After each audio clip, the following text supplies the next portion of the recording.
If you're looking to acquire a small business with an SBA loan, you need to be aware that there's a difference between the add backs that an SBA lender will accept and the add backs that a seller might be proposing. You may have a seller who has a deal that says, hey, we make $100,000 of profit on our tax return, but once you add back all of these expenses that are discretionary, or maybe things like depreciation, for example, once we add these expenses back, our seller's discretionary earnings is much higher. Maybe it's, $400,000. And so therefore we want to value our business based on the seller's discretionary earnings after all of these add backs have been considered. So you may be trying to buy this business and have the seller telling you one thing, but your SBA lender may look at this very differently. And so I want to walk through how an SBA lender is going to look at add backs and what they're actually going to accept and how that's going to impact what you're going to be able to pay for a business. But before I dive into that, just a little bit of my background. My name's Adam Huxama. I was an SBA lender myself for 12 years, closed about 1,500 SBA loans, and now I own ProjectionHub, and we help folks create financial projections and business plans and ultimately walk through the SBA process to start or acquire a business. And so today I pulled up a LinkedIn post that I thought was really helpful from Max Fryer. He is a business broker from Calder Capital, and I think he does a great job here of outlining,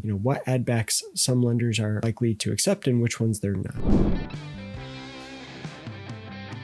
He says the hard no's, the things that lenders are typically not going to accept as an add back would be meals and entertainment, travel, personal phones, or if you're buying personal items on Amazon that is buried in the supplies cost of the business or something like that. And the reason probably that this is a hard no is that the SBA lender is going to want to document that these expenses are actually personal and discretionary and not for the business. And you can imagine how hard it would be to piece together, if you're buying stuff on Amazon, trying to determine whether that Amazon transaction is personal or for the business, that's a pain, right? And so they're just going to say, we're not including that. We don't want to mess with that. It's too difficult to prove. Now, I will say in the comments of Max's post here, there was an SBA lender from a prominent bank that said, hey, we add back meals and entertainment all the time. We can make a case and our underwriting team is comfortable adding back meals and entertainment. So not every lender is exactly the same. And you could look at 100 different lenders and they would probably have 100 different opinions on the exact add backs and how much they might add back and not.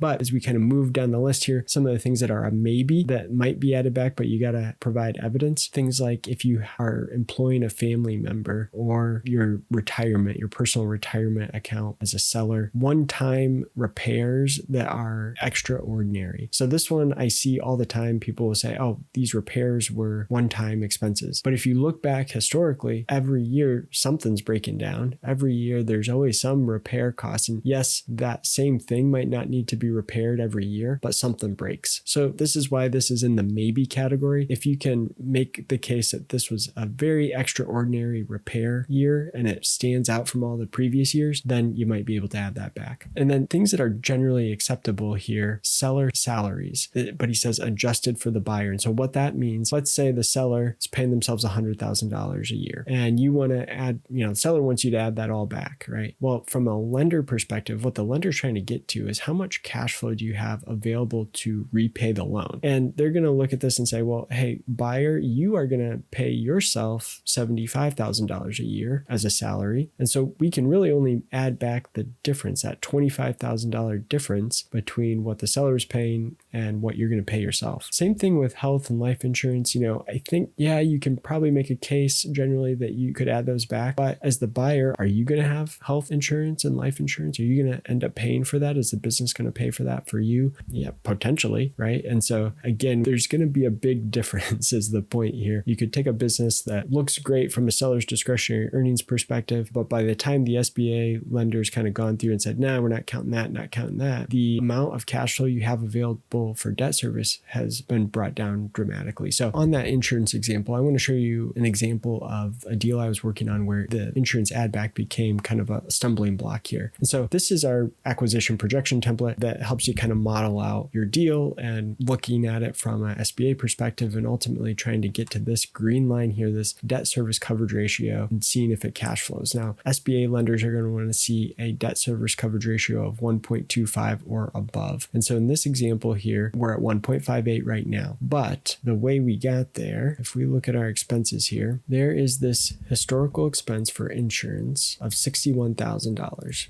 So right here, $61,000. Now the buyer says, we're not going to have to pay $61,000 for insurance. I've got quotes here for all the different types of insurance I'm going to need, property insurance and liability and flood insurance and all the insurance I'm going to need. I've got quotes and it's $35,000. And so we're projecting $35,000 going forward, meaning there's a difference here of roughly $25,000 or so that we're able to add back on that insurance cost. And that helps us get to this 1.58 debt service coverage ratio. And that makes sense. But the bank is going to say, okay, but we want the seller to prove that some of this $61,000 was personal insurance. It wasn't health insurance or life insurance or something personal vehicle insurance, something that's discretionary that you're not going to have going forward. And in this case, the seller is having a hard time proving that. And so, the lender says, well, no, we're not going to take $35,000. We're going to have to assume it's going to be the same. It's going to be $61,000 for you going forward. And when we did that, look what happens to our debt service coverage ratio. It goes all the way down to 1.1. So you can see how whether you accept an add back or not, whether you can prove it and demonstrate it with evidence or not, can really make a big impact on the cash flow of a deal. And so I just want to hit home that you as a buyer